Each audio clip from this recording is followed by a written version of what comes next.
अस्सलाम वालेकुम।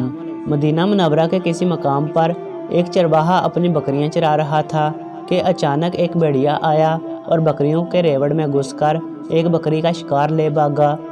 चरवाहे ने देखा तो उस भेड़िए का ताक़ब किया और उससे बकरी छुड़वा ली।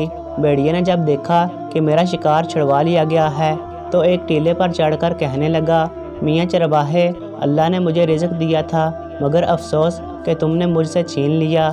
चरवाहे ने जब एक भेड़िए को कलाम करते हुए देखा तो हैरान होकर बोला, ताज्जुब है कि एक भेड़िया भी कलाम करता है। भेड़िए ने फिर कलाम किया और कहा, इससे भी ज़्यादा ताज्जुब वाली बात यह है कि मदीना शरीफ में एक ऐसा वजूद मौजूद है जो तुम्हें जो कुछ हो चुका है और जो कुछ आइंदा होने वाला है इन सब अगली पिछली बातों की खबर देता है, मगर तुम इस पर ईमान नहीं लाते। चरवाहा जो यहूदी था भेड़िए की इस गवाही को सुनकर बड़ा मुतासर हुआ और बारगाह रिसालत में हाज़िर होकर मुसलमान हो गया।